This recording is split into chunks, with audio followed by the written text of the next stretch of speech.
Today on the show, we'd love to teach you podcasting skills, but first, you have to go kill 10 slavers, bring us some neurotransmitters, don't forget to collect 250 copper ore pieces, and of course, watch that water discipline, folks. You don't want to be dehydrated out there on the sands of Arrakis. It's true. I would love to teach you. I just need those slavers dead. Right. All right? Do that for me first. There was another guy named Piglatin 420 who did that for me, but I also need you to do it. 2 seconds ago. But there's 10 more slavers. There's a lot of slavers. They just keep coming back. It's weird.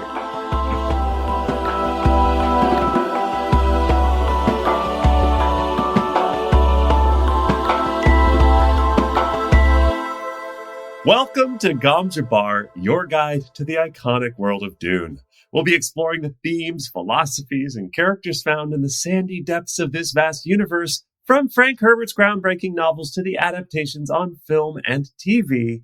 My name's Leo. And my name's Abu. Oh, and today on the show, we are playing Dune Awakening, or we've played Dune Awakening. Oh, yeah. The MMO RPG from Funcom. It's a Dune video game. That's We're right. on Arrakis. We're doing the fetch quests.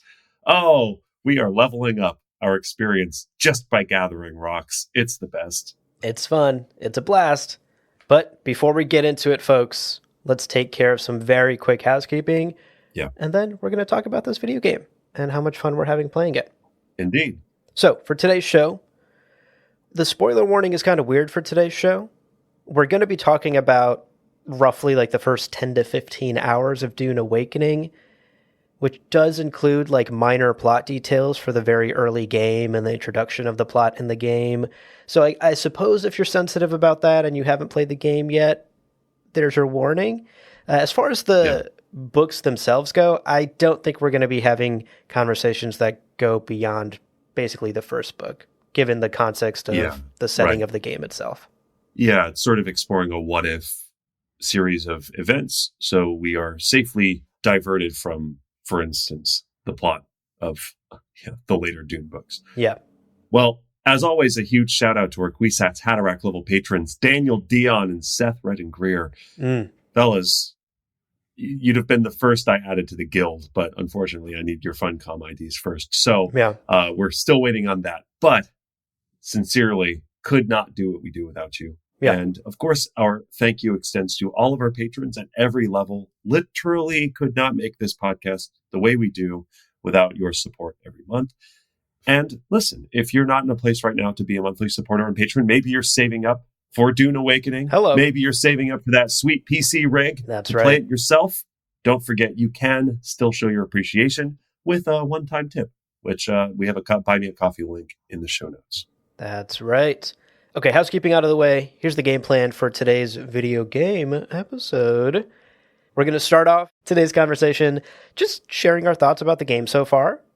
We have played many, many hours of it in the past 10 or so days that we've had access to it.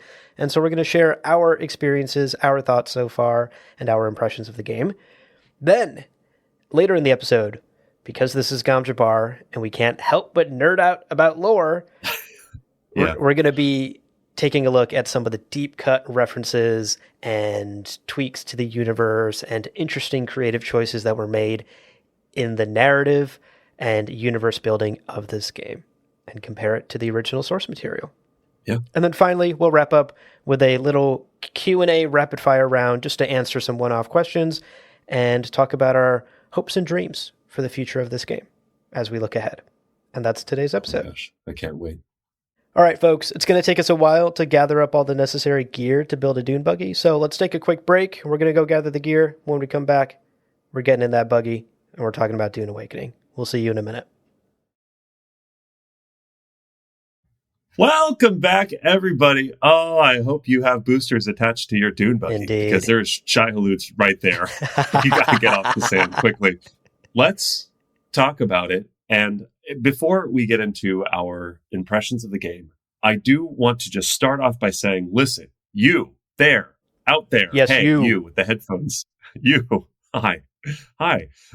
If you want to play Dune Awakening with us and with other listeners of Gom Jabbar, you can. It's going to be on the server Junction. So when you're creating a character and you're creating a world, choose the server Junction. And then within Junction, there's a list of Sietches, and we are in Sietch Jacurutu. So if you join that server Junction and you join Sietch Jacurutu, that is where Gamjabar listeners mostly are playing. And if you can either just find us out in the wild, or our usernames are in the show notes. So if you send us a friend invite, we will add you to the Gamjabar Guild. And then, of course, you can join us and we can go on adventures together. So just wanted to get that out of the way. Please, if you are listening to us and you also play the game, let's play together. Let's have a good time. It should be fun. We would love to. And of course, joining the Discord is the best way to coordinate play sessions. We often, in the past week or so, we've been hopping in the voice chat on Discord, hanging out with some folks, doing some missions together. Big shouts to Miles and Yaz, who have basically gotten on every time I've gotten on. And it's been fun. We've done some missions together with them already. So Discord is a very easy place to coordinate and hang out and get on voice chat and do missions and stuff. So definitely consider joining the Discord as well if you want to play with us. Okay. Well, let's talk about our impressions of the game so far. And although we can't necessarily call this a full review because there is plot within the game and we haven't gotten to the end game yet. And of course, there's also kind of mid-game, late-game stuff. We haven't gotten a chance to get to that yet. But our thoughts so far as huge Dune fans and as people who have been playing games our whole lives, let's start with the good. And I'll kick it to you first, Abu. Yep. What are the sort of things that have really stood out to you as really worth celebrating, worth shouting out here? Yeah. Well, the number one thing for me that I'm really enjoying is actually just the premise.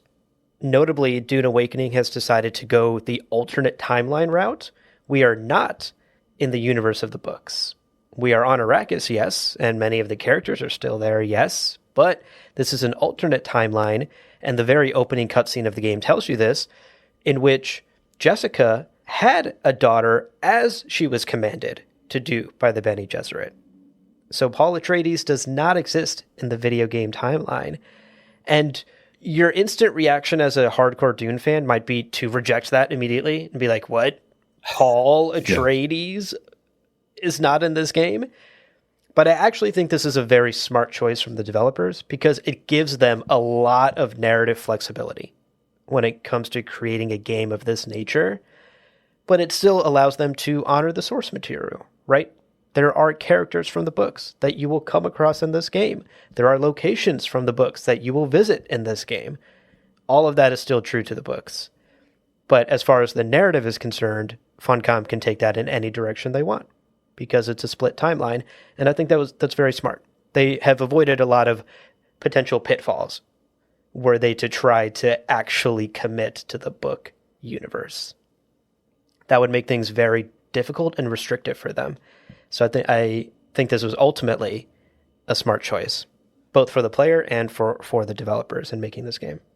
I will also say that I think it's balanced against their clear reverence for the material and for the book. Mm-hmm. Because again, if they just said, we're going to do alternative timeline and we're going to get rid of the core narrative elements that make Dune, and then they just also did away with all of the important nitty-gritty details, it just wouldn't be Dune, right? Right. But I think to your point, the characters are right. A lot of the in-game stuff is right. So even though we are not on the prime timeline that we talk about when we talk about Frank Herbert's books, there's still a clear love of Frank Herbert's books and of what the world that Frank Herbert created.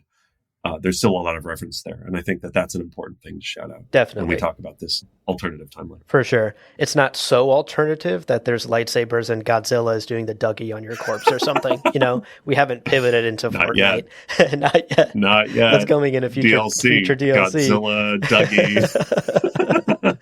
Dougie. And sticking with narrative, something else that I've ultimately been enjoying so far. I'm about 15-ish hours into the game, which is for a game of this size and scale still pretty early. I'm still squarely in the early game.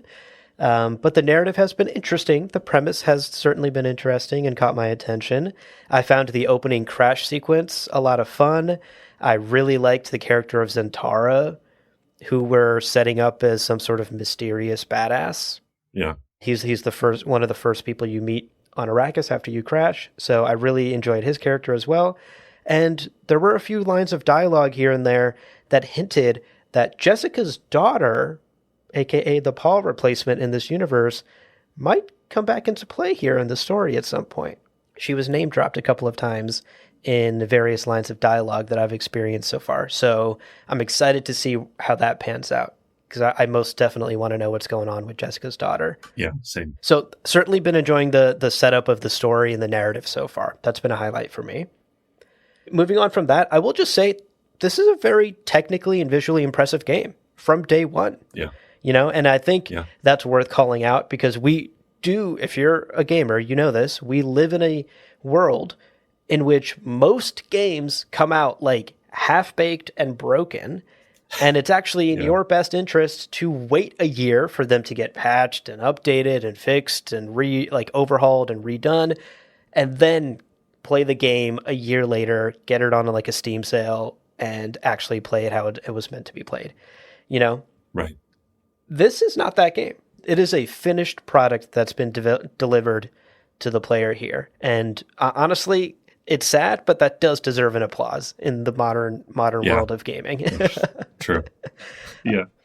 For example, I don't know about you, but I have not run into a single game breaking a bug. I've run into silly little things like, oh, I got stuck in a rock, but I was just able to hop my way out of there and it was fine. Whatever. That happens in every game. But nothing that there were no quests that were unfinishable or broken. There were no crashes while I played, the game totally freezing up and crashing. All the Bethesda stuff, Yeah. Bethesda games notorious for launching buggy messes. This is not that. Yeah. The number of times in Cyberpunk 2077, I just dropped through the ground. Exactly. And died, and it was you suck at this game. I was like, shut up. Exactly. And, for what it's worth, Cyberpunk 2077 is an incredible masterpiece now. They have spent the last 4 years fixing that game, and now it's amazing. But when it came out, it was a mess. This is not that. I also appreciate some of the quality of life features that are just already in this game, right? One of the biggest things I want to call out is this game, a huge part of the gameplay loop centers around crafting things, right? You gather resources, you craft things. One huge quality of life feature is that all the fabricators and machinery that builds things for you, anything you use to craft, will automatically just dip into any storage you have. So if you have a chest that's on the other side of your base, the fabricator will just pull whatever it needs to from that chest for you. You don't have to do this tedious thing of fuck, I need 5 more ore. I got to walk over there, get it from the chest, walk it back. It doesn't have to be in your backpack. It can just be anywhere in your base in any storage box, and it'll just automatically get used. Little efficient things like that just make some of the hassle of other crafting games go away. Some of that tedium go away. Yeah, same thing with water. If you're generating water with a blood distiller, you don't have to I've played a lot of Satisfactory, and Satisfactory is a lot of fun. But it's if you want this container to go into that container, you have to build the connecting conveyor belts and tubes and the pipes, and you have to do all of that. And there's a certain joy in that. I think anybody who's done cable management knows that there is a sort of erotic joy to getting everything all lined up. Yeah. But realistically, is that the fantasy for someone wanting to play a Dune video game? No. Right. Laying piping down is not the fantasy. Yeah. I'm not trying to cable manage in Dune, Yeah. So the fact that you can just, I'm generating too much water. Let me just put down a new cistern anywhere in my base. And now my circuit, the capacity for water I have is greater. Amazing. 10 out of 10. Yeah, I agree. And I also want to applaud the development team for the support post-launch that we've seen so far. There have already been numerous small patches, bug fix here, bug fix there, a quick thing here, a quick thing there. There was a server maintenance thing, I think 2 nights ago, because some of the servers were having issues, so they were quick on the draw to fix that. I really appreciate that, right? They're coming out the gate being this has to be a smooth experience, and we need to just be, frankly, probably working overtime to make sure it is perfect in the first couple weeks of launch. We're recording this on the 15th, so it's been out for 10 days for early access folks and only for 5 days for public access folks, and I think it's been quite smooth sailing. And normally, like big MMO style games that require online servers and things like that, those first 2 weeks of those kinds of games are just a fucking mess. And I think this has been very smooth sailing. So I'm confident that the team will continue to support it. I'm confident that they're listening to feedback as well. There have been some changes from the beta that are now implemented in the full release of the game. So it's clear that they're listening to their players, and they are quick on the draw when it comes to adding features or fixing bugs. And I hope we will continue to see that. Yeah. And the last thing I want to call out, you already sort of mentioned this earlier when we were talking about narrative, but I do want to applaud the game for making Dune one of its core tenets. It is a Dune game at its core, much like Joel Bylos was telling us in our interview with him last week. Yeah. There is just so much Dune in this game. And as a fan, I appreciate that, right? Yeah. Everything from the characters to the tiny little references to the actual gameplay mechanics of how you play the game all honor the source material and are all so Dune in the way they're built, in the way they're written. Item descriptions, making tiny, tiny vague references to one-off lines in the book. That is an attention of detail that I really appreciate. That is a level of reverence for the original source material that I also really appreciate. And honestly, it's just been incredibly fun to keep running into little Dune things that are so delightful. Whether it's a certain item I discover, or whether I go to Arakeen and I'm like, oh my gosh, House Moritani, how cool is that? Yeah. Every nook and cranny of this game, if you're a Dune fan and you know the lore very well, this game will reward you for knowing the lore very well. And every nook and cranny is full of little lore details like that. I mean, it's also even the big details. Like when I got the mission that told me to go to Arakeen for the first time, I was genuinely giddy. I was like, oh my, Arakeen, are we talking about the same Arakeen? Arakeen. The Arakeen? Oh my God, I know her. Oh my God, I'm nervous.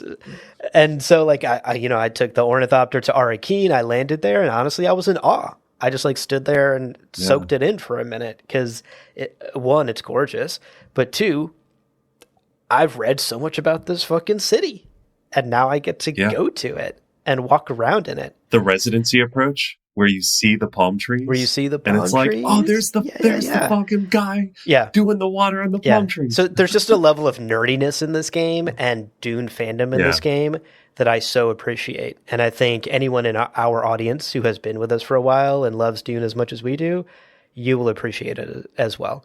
And that's not easy to do. That shows a level of love and attention that I think is special and is worth calling out. So I've been really enjoying that about the game too. Yeah, that's huge. All right, I've been talking for a while. What about you? What are some things that you want to call out that you have been having a good time with in Dune Awakening? Oh, gosh.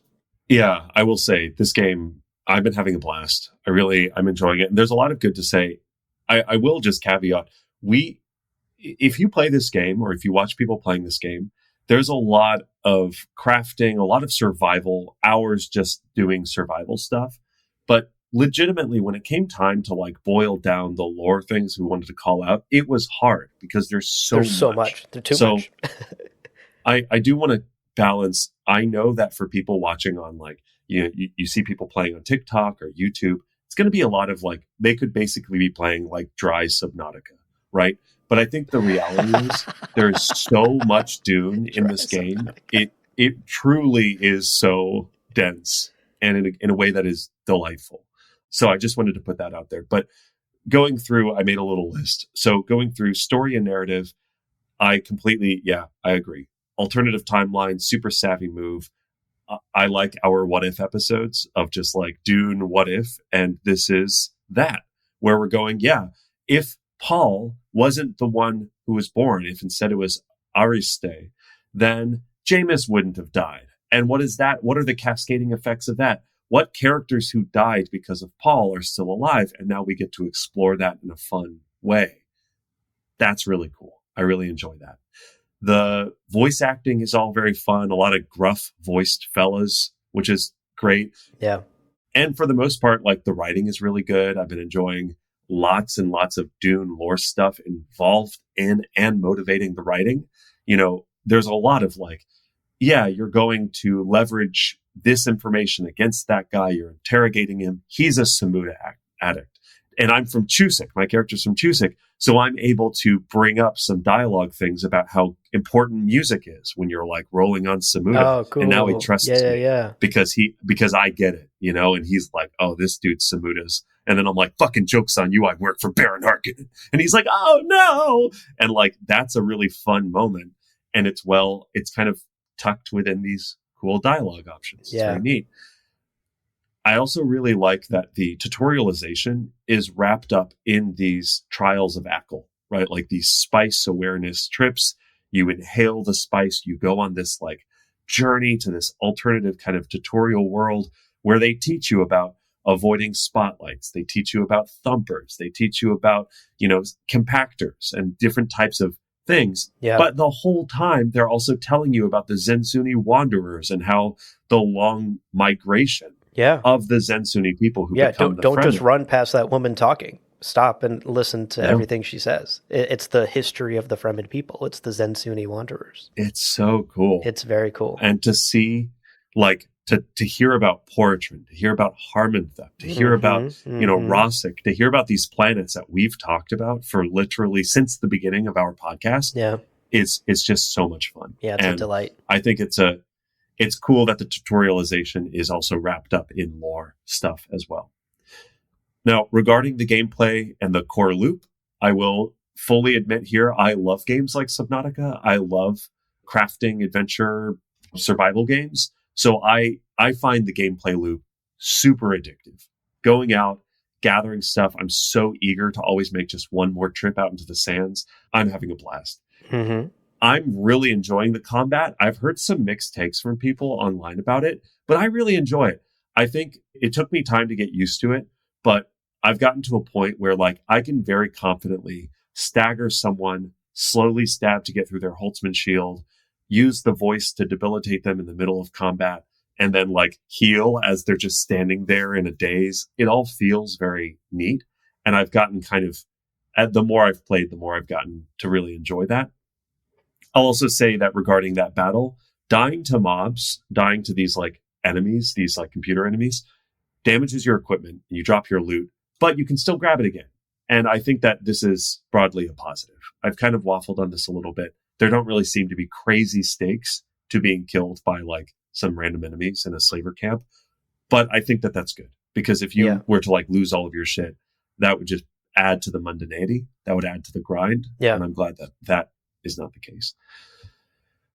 To wrap up, I think the graphics very much fall into the good camp for me. Agreed. Like Arrakis is beautiful. Beautiful. And especially, oh my God, dude, when you're out at night and there's like the Aurora Borealis and it's like and the two moons, the highliners there. The highliners off in the distance. Moons, the highliners. It's so nighttime in this beautiful. game is amazing. It's gorgeous. Yeah. And appropriately, daytime sucks. I'm like hiding sucks. in shadows, trying not to die of heat. So yeah, that's amazing. And even like the particle effects, you know, when there's a sandstorm and I'm in my base and the light filtering in from my windows is now clouded with these little dust specks. It's beautiful. I feel so immersed. It's a good looking game. It all feels very true to Dune.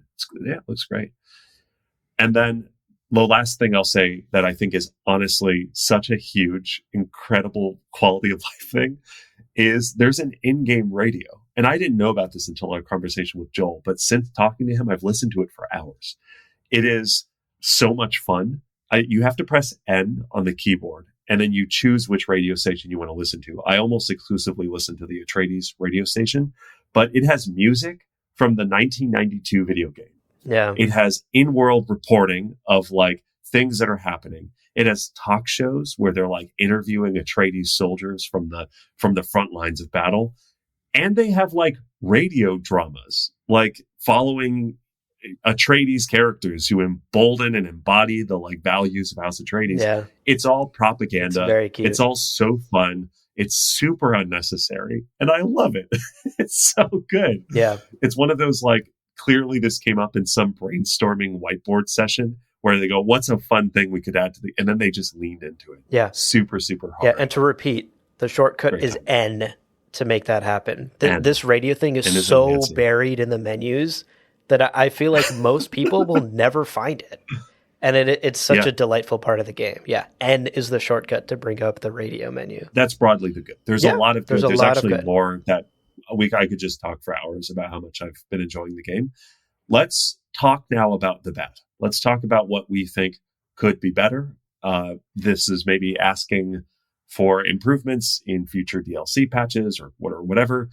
But yeah, what is not landing for you in Dune Awakening so far? Yeah, I'll say this is my biggest critique, and it's not even a critique of the game itself. This is a me thing. I don't like survival games, crafting games, MMO games, base building games.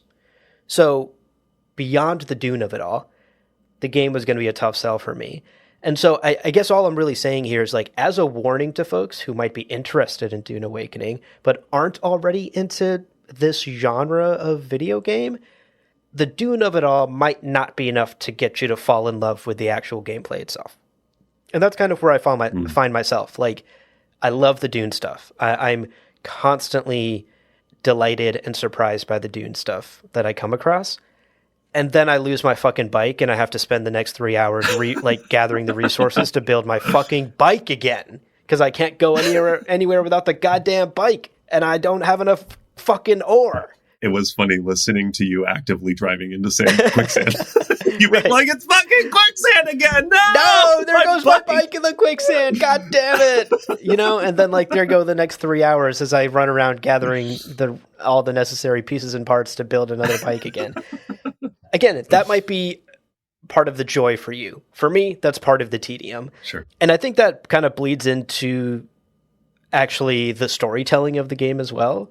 MMOs aren't particularly known for their, like, well-paced, intricate, deep storytelling. And, this game is no different. Like, the premise is super interesting. The characters that have been introduced have been fascinating, and I want to see more of them. But the actual experience of going through the story is extremely uneven and patchy, right? Like, at any moment, you might be sent off on, like, a random fetch quest to go get X amount of ore, then you'll get a bit of exposition maybe, then you'll do a story quest and you'll be like, oh, that was dope, cool character, something's happening, and then you'll do another fucking fetch quest, and then you have to craft a base for 3 hours, and then you come back and do another story mission. That's the experience of this story, right? There's no just, like, clean, single-player, very tight focus, Last of Us style experiencing the story. Right. And that's just not the nature of this game. It was never going to be that. But for me, personally, I'm the type of gamer who appreciates the Last of Us's of the world. There's also a fair warning. You mentioned this, like, the consequences aren't, like, massive. You can always recover from even, like, losing your bike. You can recover, you just make another. This is not some sort of hardcore desert survival simulator, to be clear, for folks who might be coming into it expecting that. Yes, you're going to be battling the elements. Yes, there are great mechanics like the water discipline and running away from the worms. But, even just 15 hours into the game, I'm finding that I have leveled up enough and that I have good enough gear now that many of those things are becoming sort of an afterthought. Like, I don't really run out of water anymore at this point because I crafted myself a good still suit. Yeah. You can put, like, a booster on your bike, and as long as you're careful about it and you don't push your luck, the worm is never really going to get you. The worm never got me. My bike is fast enough for me to just avoid it. Right. So this is not some sort of, like, hardcore survival game, to be clear. It is quite forgiving, which I agree with you actually is a good thing. If it was too hardcore, it would immediately turn off too many people. But I just wanted to throw that out there as well. Some folks might be coming into this thinking, like, this is really about survival in the desert, and it's not. So far, in my experience, this game is actually, like, 80% about building bases and resource management and crafting new stuff and leveling up your gear so you can be better at making more and bigger bases and gathering even more and better resources and crafting even bigger and more expensive equipment that lets you do that. That's the loop. That's the work reward loop as you work your way through the game. And again, if that to you is rewarding and fun, and you've played other games, this is a very common gameplay loop. It exists in many other games. If that's your speed, this is actually a really well-crafted game in that regard. This is a very good base building, survival, adventure, resource grinding game. It has the quality of life features, like I mentioned earlier. The actual mechanics of the crafting and the reward mechanisms are all pretty well paced out. Like, you're never kind of too far away from the next shiny thing you can make, which is kind of the magic sauce of these types of games. You never want to be in a place where you're like, oh, the next thing I got to craft is like 2,000 ore. That's going to take me 9 days. Yeah. You never want it satisfactory fails in that way, for sure. Yeah. You never want the gap to the next thing to be too big. And so far in my experience, it never has been. The next thing always feels achievable. Ultimately, though, like I mentioned with the whole bike situation that I'm currently in as of last night, I find that this gameplay loop to actually kind of be tedious rather than fun. Sure. It's not enjoyable for me to have to remake my goddamn bike because I lost it. Yeah. But again, other folks will enjoy going out and rebuilding it and gathering the resources again, and upgrading their bike so that the next time they don't lose it, like I lost it, that sort of thing. Personally, I just lean more narratively rich and immersive games like Mass Effect, Red Dead Redemption. I finished playing Expedition 33, easily the best game of 2025 that I've played. Wow. So good. Just beautiful. And like a nice tight 30 hours, I'm a grown up. I don't have time to like put 100 hours into a thing. 30 hours, I beat the story. It was magical. It made me cry. That's my type of game. So again, this is a me problem. This is not a game problem. If the game I've described to you in the last few minutes is your type of game, you're going to have an absolute fucking blast in Dune Awakening. Yeah. If any part of what I described to you makes you go, that's kind of tedious, I'd be annoyed by that, and I don't play games like this, the Dune of it all is not going to suddenly make you like games like this, I guess is my point. Right. I'll also say that, and this is to support what you're saying as well, the mid to late game seems to be much more about that, you're going out to the deep desert. You're getting spice. You're bribing houses to win the Lancerad favor, which gives you there's all these things that you can do. Like, the loop becomes much more about risking the deep desert and some other stuff within that. Yeah, coordinating with your guild, that sort of thing. But to get there, it's like, unless you're hardcore speedrunning the early parts of the game, to your point, Abu, it's like the first 20, 30 hours is going to be this stuff. That slow incremental improvement of equipment. Yeah. And you're exactly right. If that's not something that you're excited about, that might be difficult. And then the benefit is find a friend who likes that stuff, have them make 2 of everything, and now you've got everything. It's great.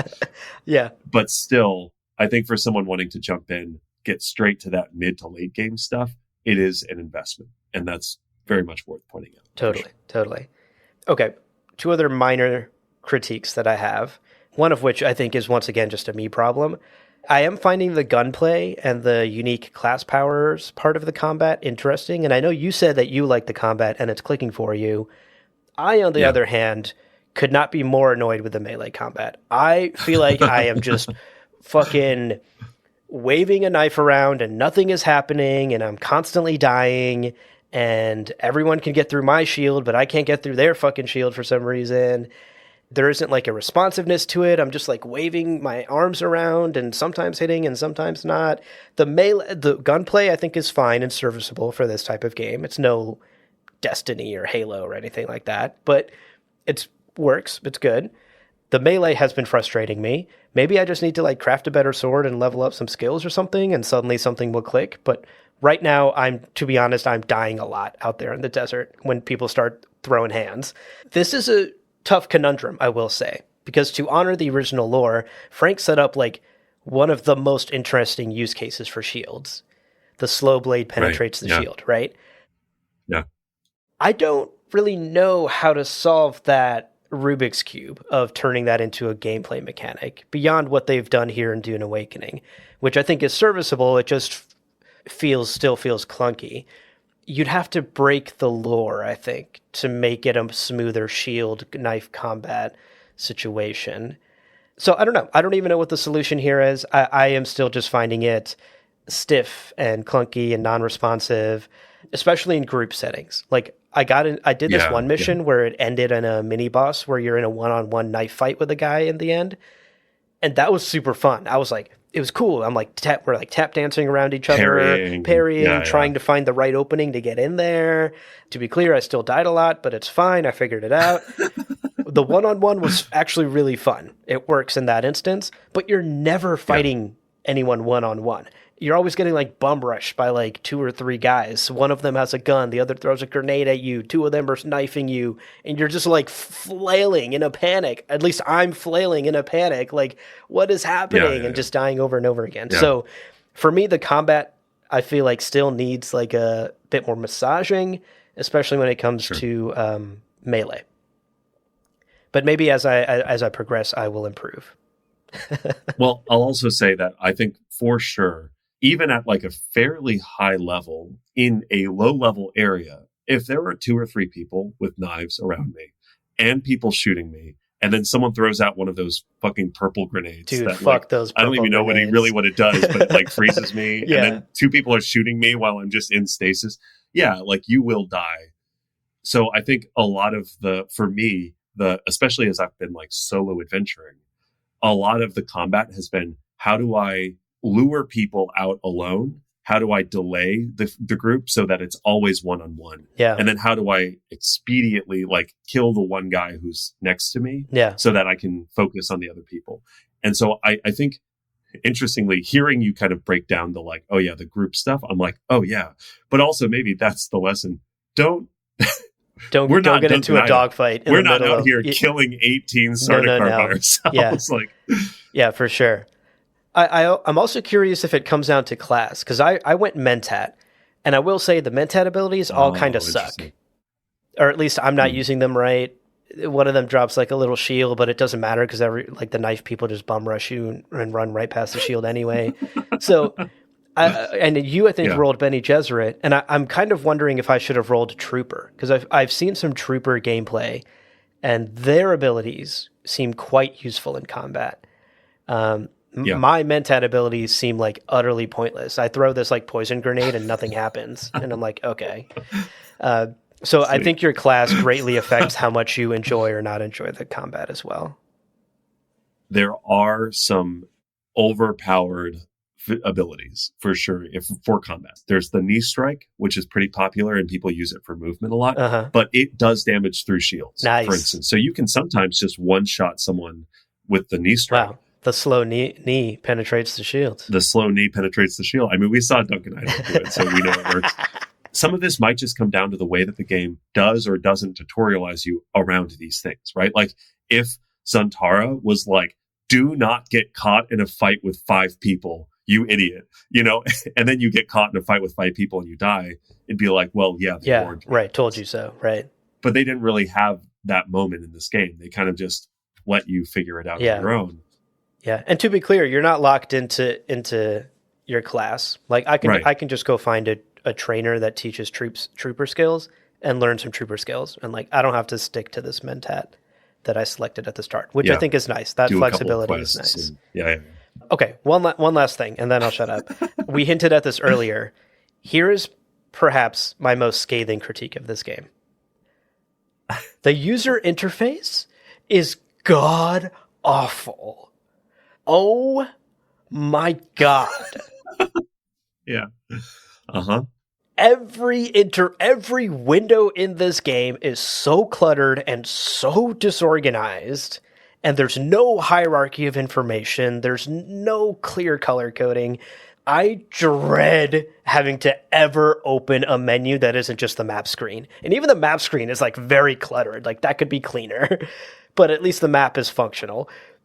Many of the screens, like straight up don't feel functional to me. In particular, the inventory management is like insanely clunky. And that is only exacerbated by the very nature of this game. This is a survival, crafting, base building MMO, right? Which means there are a ton of resources, many different types of resources, all of which have different levels within each resource. There are many different ways to craft things from those resources. Sometimes a fabricator, sometimes you just do it in your backpack, sometimes you need a special building, sometimes you can only do it blah, blah, blah. Given the complexity of the crafting, the UI and the overall UX needed to be so much better than what it is now in order to properly convey and communicate the elements of this game. A lot of times, I feel like I'm opening a fucking menu and scrolling through a long list looking for something, and then I don't find it. And then I just give up. I'm like, I don't know where the fuck that was and where I was supposed to find it. Which goddamn menu am I looking for to make a med kit? I'm dying out here, like that experience has happened to me multiple times. That squarely, in my opinion, is like the fault of the interface. A clearer interface that communicates things better and there's clear information hierarchy avoids the like clicking around being like, where was that thing again? Right. I'm confident this is something that can be fixed. Many games have had UI overhauls. Witcher 3, for example, launched with a horrible inventory interface and was eventually patched into a very functional, very clean, much better one. I really hope it happens here as well. In particular, I will say like one quality of life thing that I hope happens is don't make tools take up inventory space. Give me a tool belt, like a separate inventory space that I can load tools into, not my backpack, a toolkit, and then make it so I don't have to constantly equip those tools to do basic things like extract blood from the enemies I kill. Because the interface is like so clunky, it's extra annoying when I kill somebody, I don't have my goddamn blood extractor equipped. So then I have to open the bad inventory interface, equip the blood extractor, then go extract the blood, then go like that. All of that is unnecessary, like wasted time, and makes me interact with a menu that's already bad.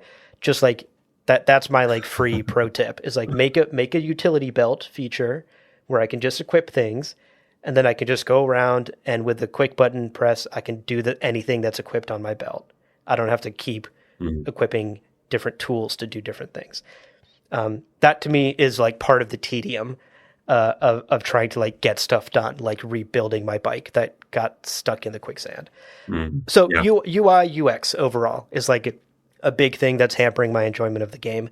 And I'm hoping that it'll be overhauled and revisited and cleaned up. And that is something that is not like game breaking and unfixable.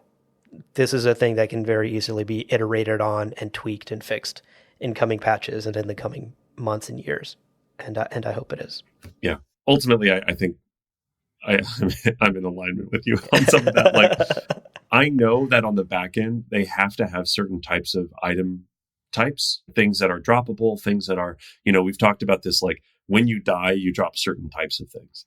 Those things are so hard to pick out from the collection of tools. It's like, yes, I will go to a chest and be like, I want to deposit all of the materials that I use for crafting objects. And then let me look for them manually. Let me filter them. This, let me search, like type in and search for them. 35 things, And if it were just like they have a blue outline, and I'm like, okay, let me just put all the blue outline stuff in this chest. This chest is the blue outline something, chest. Right? Visual language, visual hierarchy, something like that. Yeah, because for sure, the number of times I've opened up a chest and been like, I'm going to put all of my EMF capacitors in here, and then I go, oh, I can't see any. I guess I don't have any. And then I go out into the sands and I realize I am carrying like 48 of them. They're just next to something that's visually similar. And I'm like, fuck, yeah, I didn't mean to bring this with me. Yeah.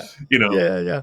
That does happen for sure. And for sure. I have found that like over many hours, these are the tools that I have on my 1 through 8, I guess. Like you have your list. equipable like hotkeys. Yeah. Equipable. But then it's only those 8. And it's like, you might find that 9 or 10 are necessary for a full adventure. So then you, to your point, have to open it up and go, well, now I have to repair my sand bike. So let me inventory. Okay. Welding torch. Let's put that on 4. Now I do this. Oh, I'm being attacked. I hope I don't need number 4 right now. Because it's gone. It's gone until I can like find it again. Yeah. So there's like small quality of life things that I think can really smooth over the experience, get rid of some of those bumps in the road. Okay, those are my complaints. What about you? What are some things that you want to see improved in the game? Yeah, I think so far, I would say that I have kind of three categories. The first category is narrative. I think when I think about what has not exactly landed for me is in a lot of the dialogue with NPCs, there just isn't a lot of choice. And this might come down to the fact that like I've played more of the games that you're talking about, Abu, with like Red Dead Redemption and these sort of like narrative rich one player games where you can have like narrative consequences. You said that to that person. Well, now you're stuck with this consequence. Yeah. And I often find that in a lot of NPC conversations, I can be like, what the fuck were you going to do to me? And they'll be like, blah, blah, blah. And then I talk to them again and I can just choose the other dialogue option. Yeah. And I'm like, oh, this in a universe in Dune where everyone's having to choose their words carefully, everyone's having to like plans within plans, that feels distinctly lacking.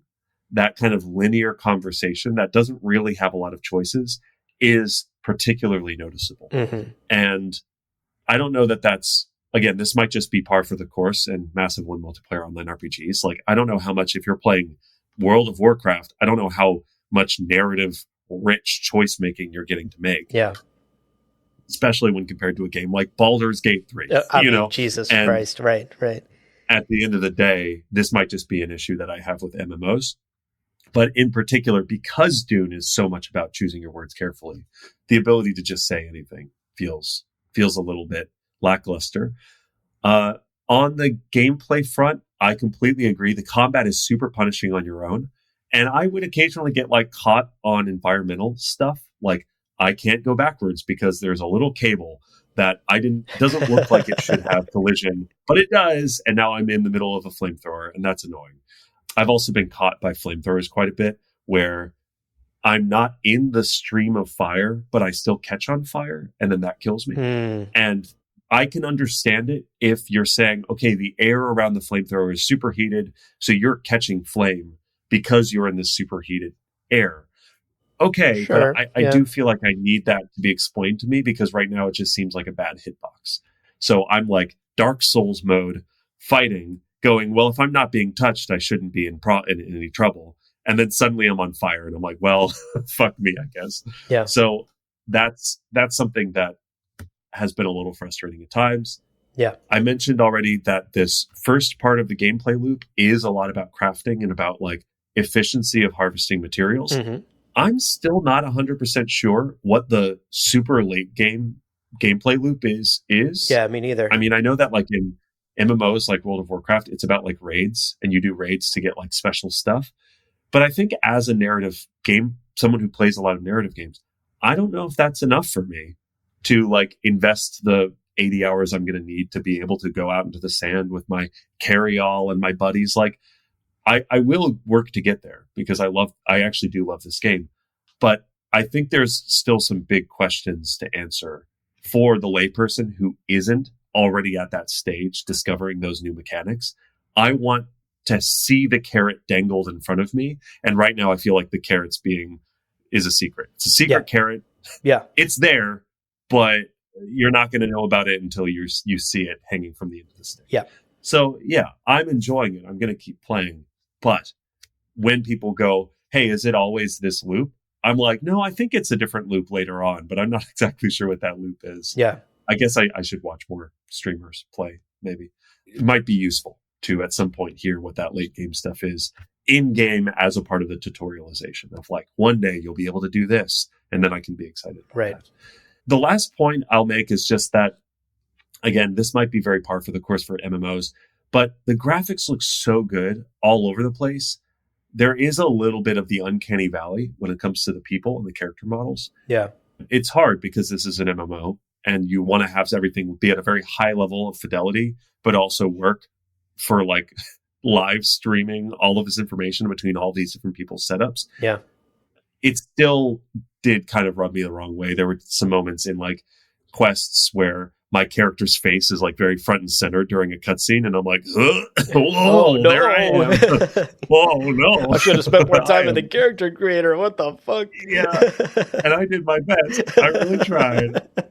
So that's just something that comes up. But again, seeing as I have like 3 things to complain about, and they're all basically minor, is huge. Yeah, and I think transitioning now, I'll just cover my overall impressions of the game. Right. And we can kind of wrap up on this before we talk about lore stuff. I am loving the game, and I'm so excited to play more. Today, my fiance was like, "Oh, I've got this stuff to work on, so you'll have a couple hours to entertain yourself." And I was like, "Fuck yeah, a couple hours to collect more resources, and I'm going to get towards building an ornithopter." Woo! I am so excited to get back out there for more adventures. I'm excited to play more with our listeners. I am going to play the fucking hell out of this game for a while, although I do need to play Expedition 33. And especially after our chat with Joel, I already know that there are depths of Dune lore, whole character arcs I haven't encountered yet. Oh, yeah. I met the Tuick character in Harco City, but I haven't really even gone down that path yet. Right. So that's like a whole thing I haven't discovered yet. So I'm excited to see more of that. I know that if DLC is coming out, that even more cool Dune stuff is going to be brought to the game, which is super exciting. And, if I were to give this score an out of 10 score, I genuinely think I'd give it like a 9 out of 10, maybe 8.5 out of 10. Yeah. Docking it for occasional frustrations during some fights, maybe some clunky UI and the skill assignments. I'm really, really loving this game. Yeah. And having a blast. Yeah. So I'd say probably 8.5 out of 10. Oof. What about you? Looking at it, bird's eye, 35,000 foot view. Yeah. What do you think? What do you think of Dune Awakening? I'm also really having a blast with this game. Like you said, there's still many, many, many surprises left to discover. And as a Dune fan, I can't wait to discover those. I can't wait. I haven't met the Tuick character yet, by the way.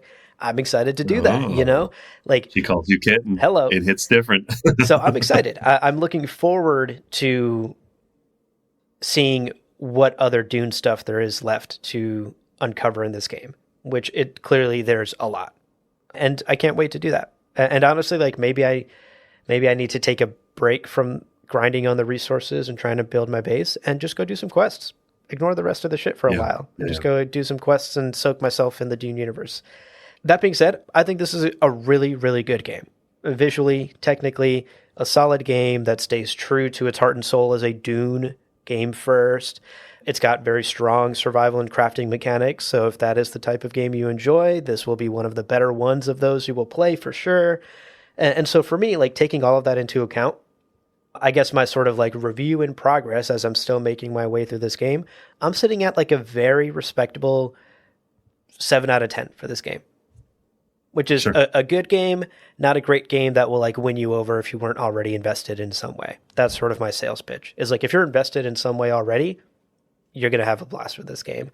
If you're looking at it in passing and kind of maybe, I don't know that any one thing in this game will totally win you over and convert you into a true believer. Like I mentioned earlier, I think there's still room for improvement, certainly room for a bit of extra polish, but this is a very strong showing out the gate.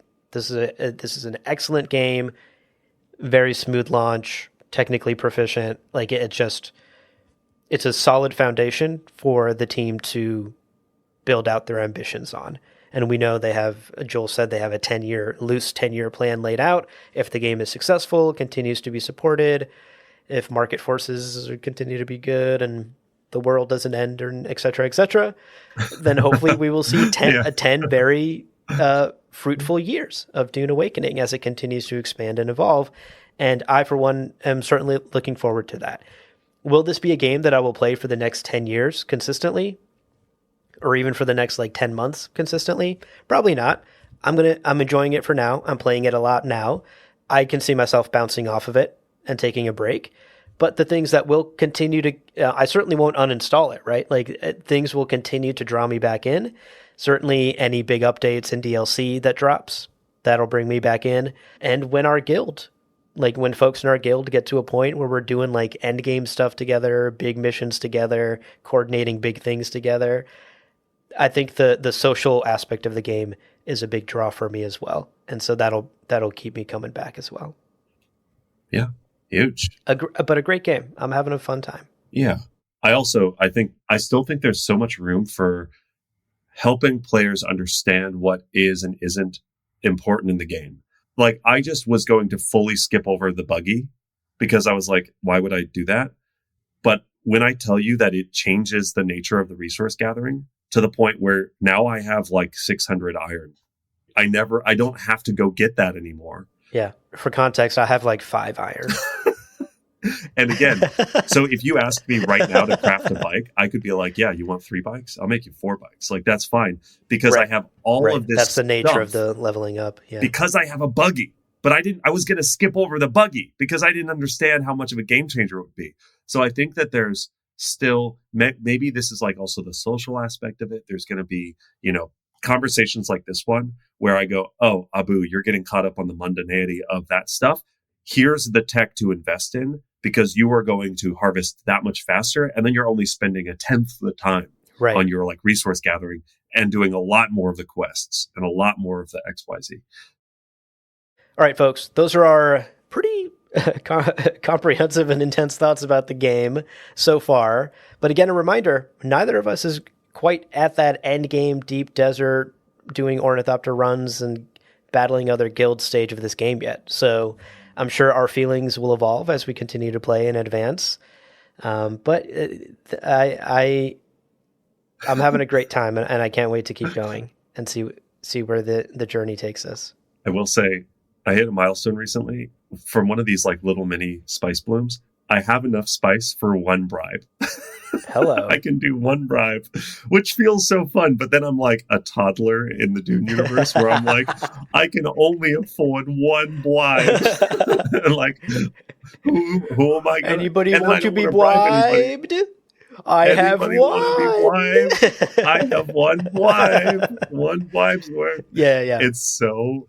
And then I'm like, I don't want to bribe anyone because then I don't have any spice left. Oh, so, right. It'll be interesting to see. It'll be fun to come back to this conversation in other forums.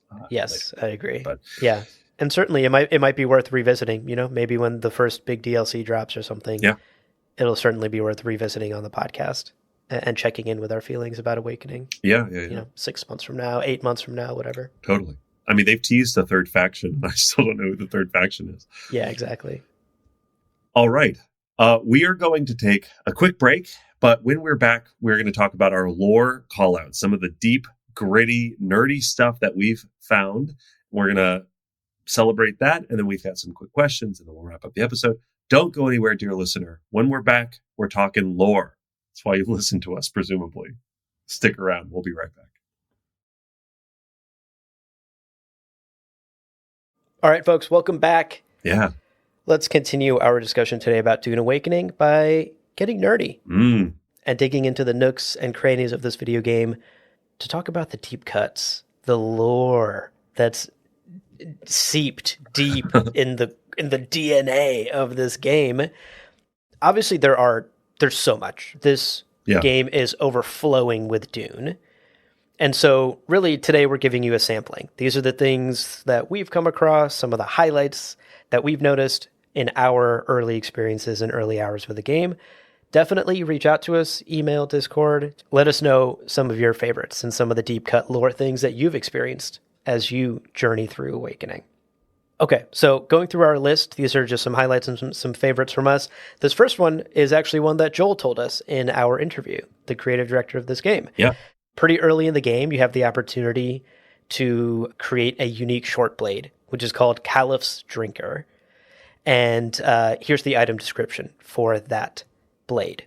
Quote, cornered in a cave by Sardaukar forces, Caliph managed to stay alive for weeks without a water source, only emerging to draw blood from his enemies.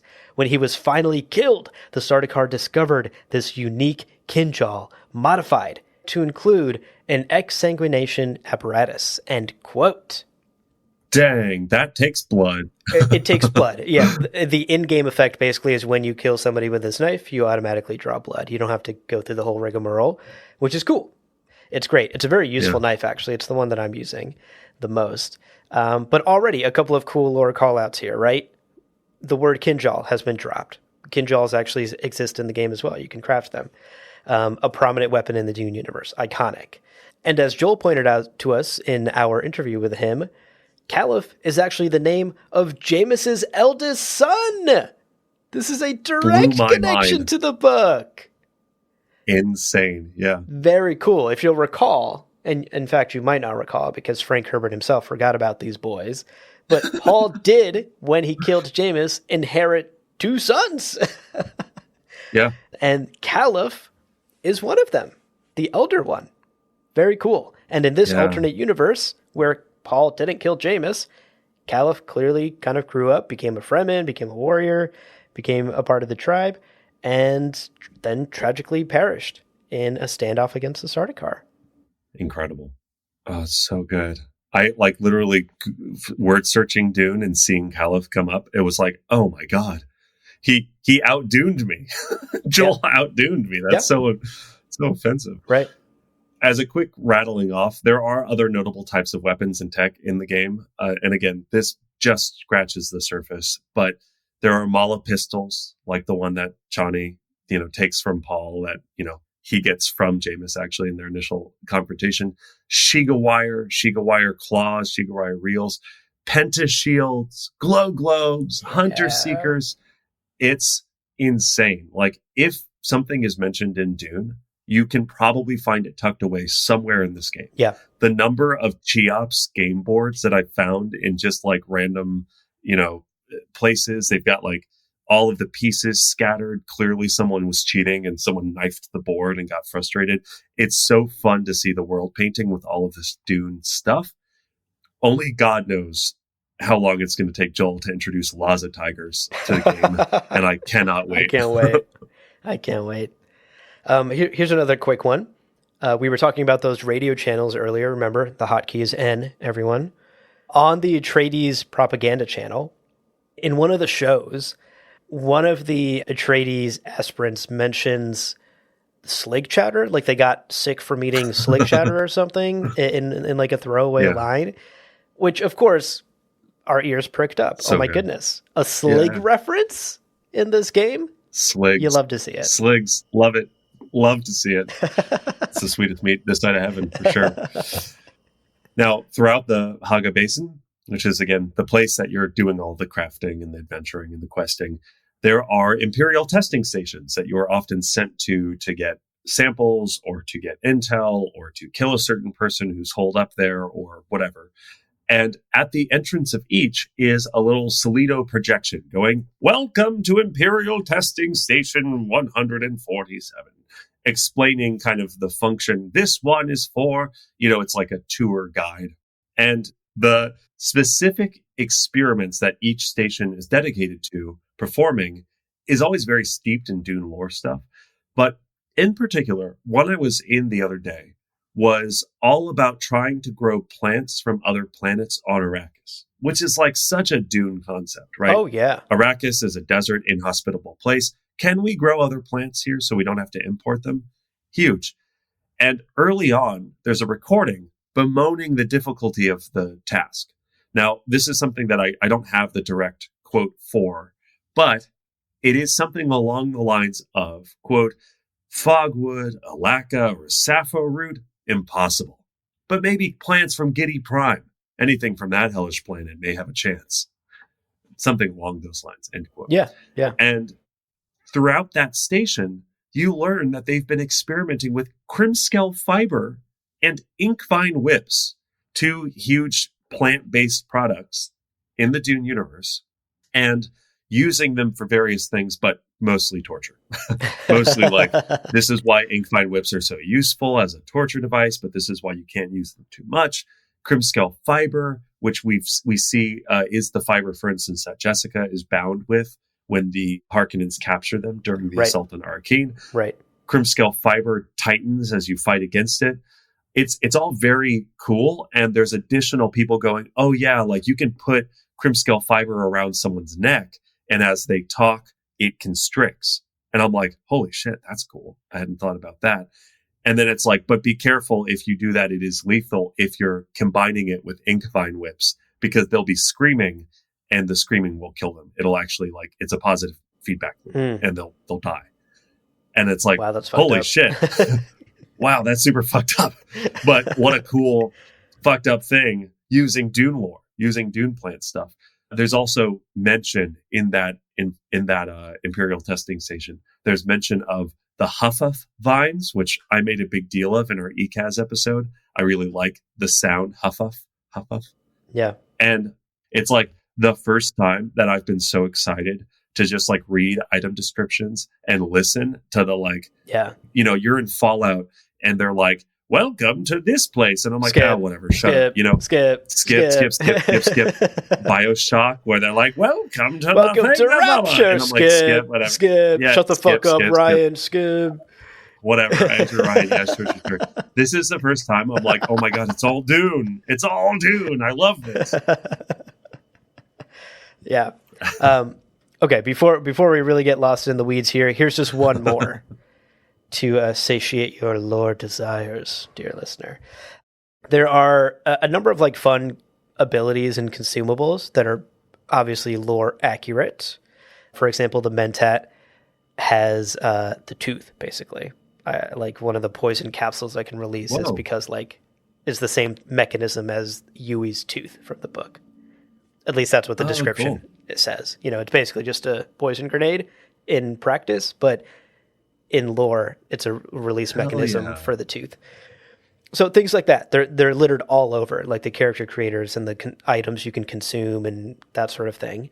For example, one such item is Sappho juice. Ever heard of it? Hey, very cool. The juice of Sappho, baby. Yeah. And this one does a very lore accurate thing, actually. When you drink Sappho juice, it reduces the cooldown of your Mentat abilities, the Mentat powers that you can be firing off in the game, which, of course, makes sense. Sappho juice, something that Mentats use to enhance their mental capabilities. Yeah, the ruby-stained lips of Sappho. Indeed. Yeah. Indeed. So cool. A lot of fun things like that. For those with lore eyes to see, this game is full to the brim of little lore details like that. So if you're diving into the game and you're playing and you're finding yourself skipping a lot, don't. Yeah. Really read the item descriptions, stop and listen to the radio, listen to the characters, even in passing, who are just saying something. Just eavesdrop on their conversation, because guaranteed you're going to get like a fun little Easter egg in there. Yeah. The like green, when you're in testing stations and stuff, there will be little like voice recordings left behind. Yeah. Play those. Those are all very fun. That first one about like a Tleilaxu biological experiment that basically made everyone go crazy. I did that one early on. Yeah. Yeah. And it's just so cool. It's like it's an opportunity to really enjoy that writing. It's a lot of voice acting as well, which I'm always a huge fan of. It's great. Anyway, let's wrap up. And to wrap up, we have our producer, Luna, gave us some questions to answer. So I will kick this off. Abu, any thoughts on the beta pre-purchase rollout kind of strategy that Funcom took for this game? No thoughts, only vibes over here. It seemed honestly, like fairly standard stuff, right? Pre-order stuff, a couple of bonuses here and there. And I'm particularly glad that it's all just like cosmetic. You're not missing out on anything if you didn't get in on the pre-order or the deluxe edition stuff, really. None of it's like scummy pay to win or pay to get ahead of everyone else sort of stuff. So I appreciated that. Agreed. I'm glad they handled it how they did. Ultimately, the reality is that's part of why I think the game is as stable as it is, and we haven't had all of those game-breaking things, is because they had a long, continuous closed beta. Then they had a large-scale beta weekend, and then they had more closed beta, and then they had the early release, which was the finished game, quote unquote, for 5 days for all of the pre-order people, for all of the, advanced level people.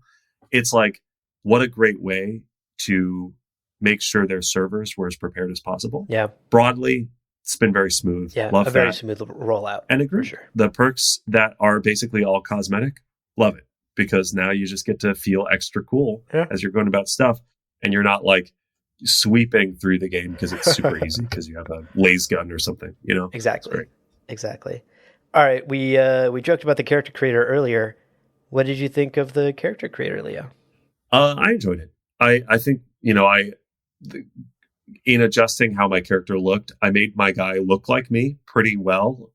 if I could grow a proper beard, if I could grow like a nice full kind of Abu style beard of like really being nice and full, I think some of the option lists, some of the like cosmetic option lists of like hairstyles and maybe even like piercings or things like that were not super robust. Like I recently played Hogwarts Legacy game, and it's like there's like 100 different hairstyles, and it's almost like overwhelming. I recently did the Monster Hunter Wilds game as well, played a little bit of it, and that character creation is also insane. Like you can just go to town making the most insane looking people. Yeah. I do like having too many options, and I felt like this was a good number of options, but not too many. But that's kind of where I'm glad I got to make a character that I think looks cool, and I like seeing him. I actually turned off, in gameplay settings, you can turn off the helmet visibility, so you get to just enjoy your character's face and head. Oh, I need to do that. Okay, yeah. So that's when we've been playing together and my character's like head is out and you can see I have a helmet equipped. Oh, okay. I need to do that. But I've chosen not to show it. But that's in game settings in like a fully different menu than anything else. Yeah, which menu do I need to, which subfolder do I need to find that setting in? Look through all of them. That's 10 hours of gameplay right there. What about you? What did you think about the character creation? Gosh, I feel like I'm really disappointing Luna and her excellent questions here. I didn't even spend like 5 minutes in the character creator. My guy is just one of the defaults. I was just like, click. That default looks good. I don't like his beard. I switched his beard and then I said go. And now I'm playing as him. Yeah, I don't know. I appreciate that some folks spend like 20 hours in a character creator perfecting every inch of their character. Couldn't be me though. Mass Effect, I literally played as the default Shepard character. That's not the part of the role play in the story that hooks me. So for me, that's usually just like a quick 5 minutes and then I move on. That's so funny. You're like, I didn't even name my character. They're like, hello, player. Welcome to the world. You're like, skip. Yeah. Also, I was just really excited to get into the game. So I was like, I can't be spending time here. And I want to just play. Well, now that you're playing, have you had any fun, spontaneous interactions or proximity chat or meeting other players? Anything that felt true to universe? No. And you know what? No. The answer for me is no. I haven't had any interesting interactions with random players, but I think some of that is due to like the game is like barely out. We got it on June 5th with the early access pre-order folks. So there were 5 days where it was just like very quiet because it's really just a small subset of super fans playing. And then June 10th, when it finally went wide, is when folks really started to show up on the servers. But there's a lot of servers, so there's a lot of spread as well. No one, at least the server that we're in, it's not like overflowing with people. So you're not like running into people all the time.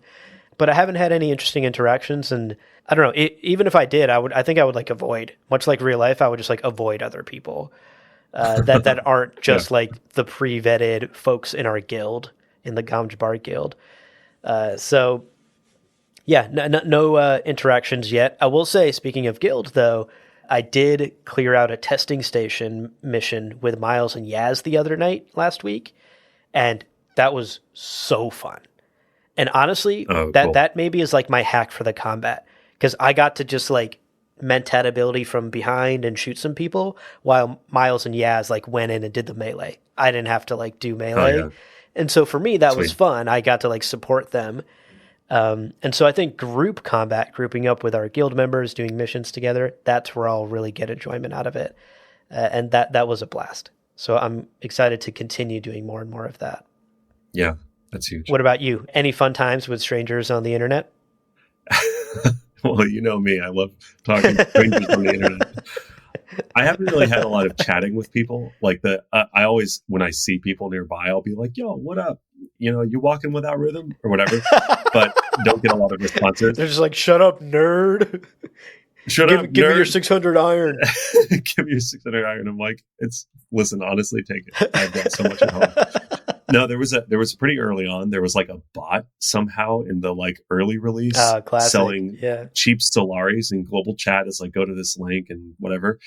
And 3 random people were like in global chat being like, fucking thinking machines. Like, we need a Butlerian jihad Let's to get rid of these fucking thinking go! machines. And I was like, oh my God, I am among friends. That's I'm so among cute. That's amazing. Fun to hear that.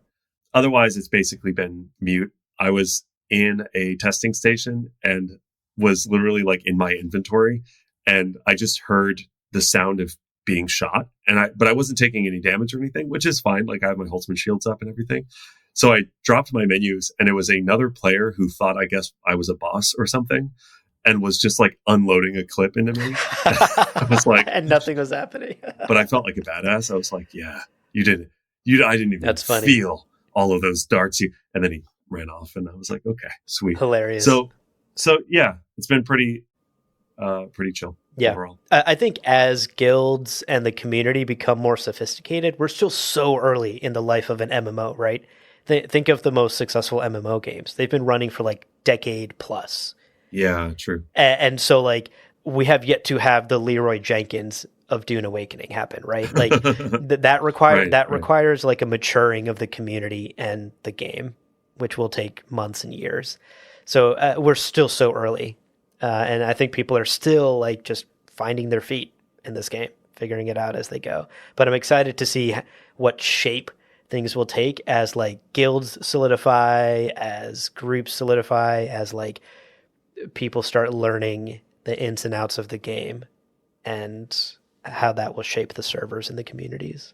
And I wonder how much of that's going to be relegated to the deep desert stuff, like how much of the guild culture is going to come to life in that late game area compared to for those people who are like solo adventuring. Are we going to have sort of like, yeah, it is customary to say hey to people when you're in the same area, or do you just ignore? Yeah. And I think that culture might evolve, or it might just stay the way it is right now, where if I see someone on a bike going by, it's like, okay, I don't really engage with them. Is that going to be the case forever? Is that going to change? Yeah. Do we change it? Do we decide what that is? Yeah. There's a lot of unanswered questions there. And I know that in the deep desert, it is kind of PvP. So how much is it like you say, hey, you get your spice, I'll get mine. Let's not fuck with each other. And then will people have like codes of honor?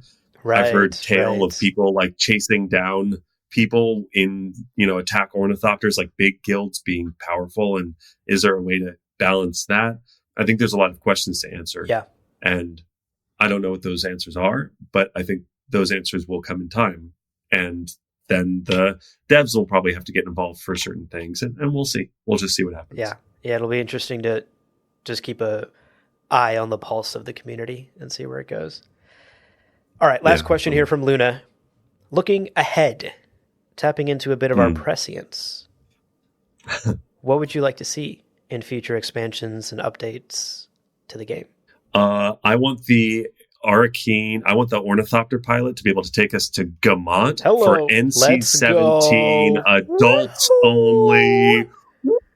We get a sex planet. Whoa! I mean, listen, this game's already missing its orgies. Let's get the orgies back into the game. Do it. Right? Orgy update. Drop it. Joel, do orgy it. DLC. That's the third faction. Orgies. No, I do, though. I think that the way that you get to Arcane, the way you get to Harkov City, it's through this ornithopter pilot, or you fly yourself. But you could very easily say, hey, the ornithopter pilot now has ordnance to take you to this other place. And now you have whole new areas. And I would love to go to other planets or other cities. Yes. Maybe even like the poles. Like, that'd be cool to go down to the icy poles of Arrakis. Like, maybe that could be a whole new biome and a whole new thing. That would be really neat. And also, with already the precedent of these prescient visions taking you to other places, hear me out. Maybe you have a vision of the God Emperor's palace, and you're actually in the main timeline in some future vision of 3,000 years down the road with God Emperor himself. Crazy. And you get to like meet him. Yeah. That would be so sick. Maybe even a prescient trance jump down to like the timeline of the 5th book and the 6th book. What if we could meet Odrade? What if we could meet Terraza? Why not? There's so much room to play. And because we have these mechanics of not only different planets and different locations, you can add those things on without fundamentally changing the game. You can add in prescient vision, servers where you're on some future place. And then when you leave that server, you're back in the kind of now. That's totally doable. So I'm very excited. I also think I'm still a little unclear about what motivates the late game stuff. And again, maybe this is because of how early I am, but I do think that some grand motivating elements could be a good addition to the game for sure. Like some late game DLC carrots to hang on the end of the stick to get me excited about getting there. Something to work toward as a group. Might already be in the game. I don't know, but that's a thought that comes to mind. Yeah. And the last thing that I would like to see in future expansions is a Gom Jabbar podcast Easter egg. Joel, let's do it. Bring us up. We're sitting in front of microphones right now. I could hit record in Logic and have you a file by 2 p.m. Eastern Standard Time.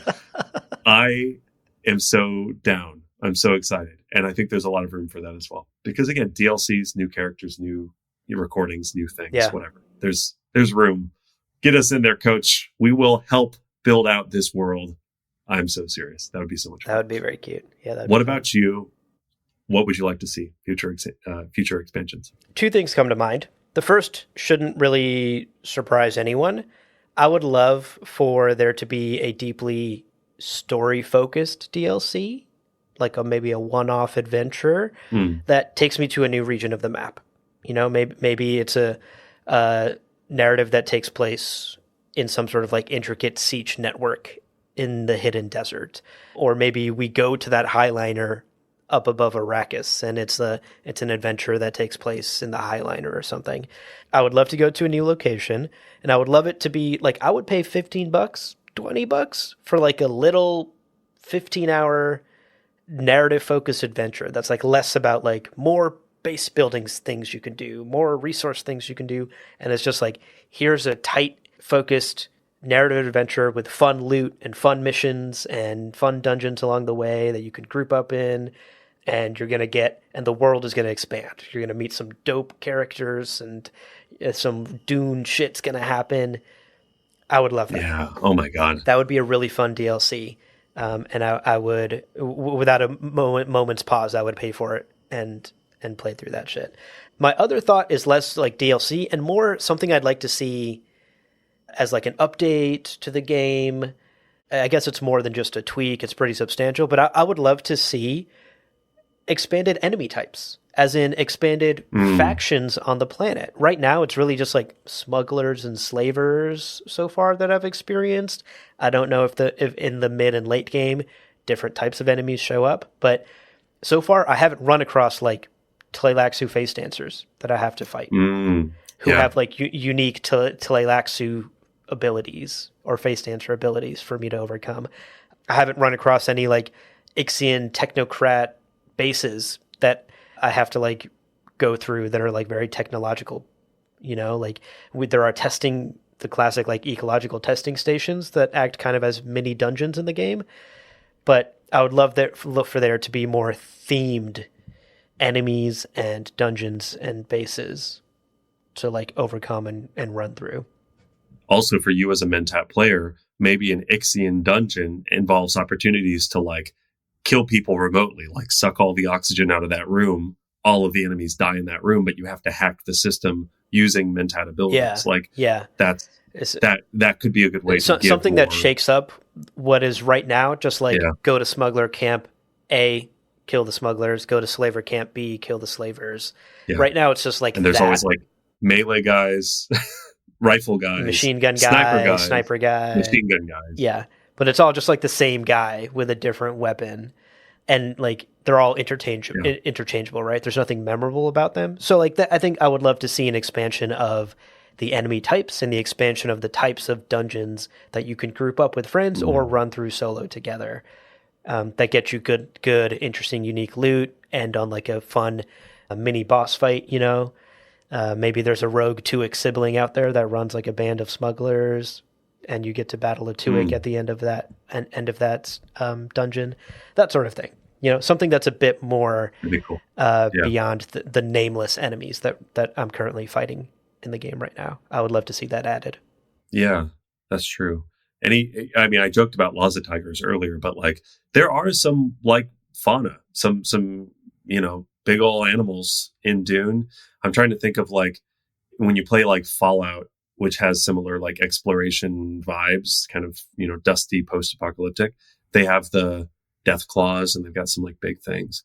Yeah, like getting some variety to the enemies would be nice. Yeah. That's true. That's a good Yeah. point. Well, that's Dune Awakening. That's Dune Awakening for now, folks. For now, indeed. Yeah, we'll come back to it. We'll talk about it. And again, we're going to continue playing. So if you're on our Discord, feel free. Make sure you drop your username in that username thread, and then we'll get you added to the guild. Again, we'll be playing when we have time, but we're both adults with adult jobs, and we have to keep making this show. So, we're on when we can be.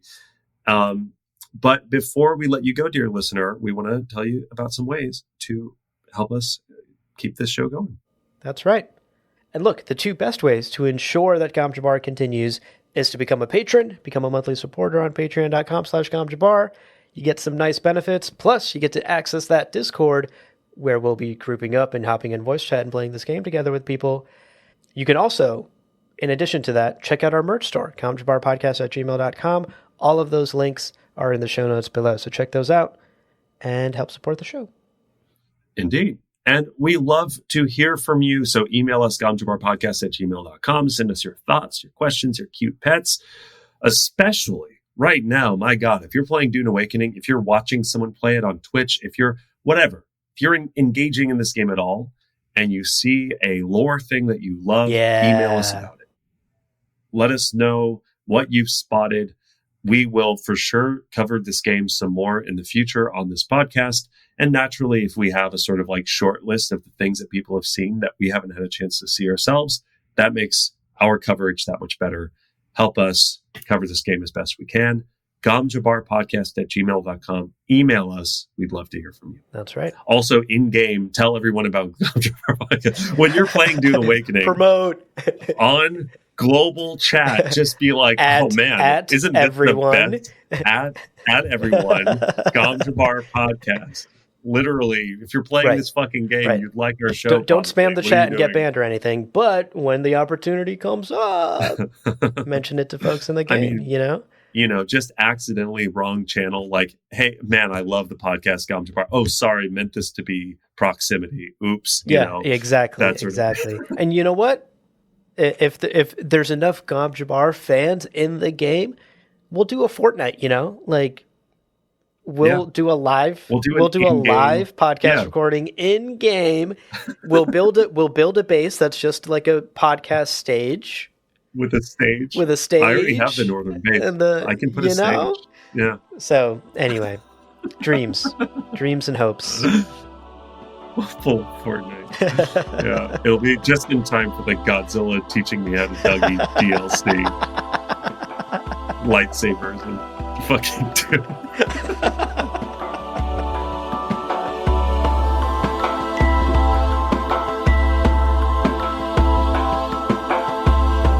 Well, friends, there is no real ending. It's just the place where you stop the recording. But this podcast is always one step beyond logic, so help spread the word of Muad'Dib and leave us a review on Apple Podcasts and Spotify. And be sure to check out the other shows on the Lore Party Podcast Network on loreparty.com. You can also follow us on Twitter and Instagram at lore_party.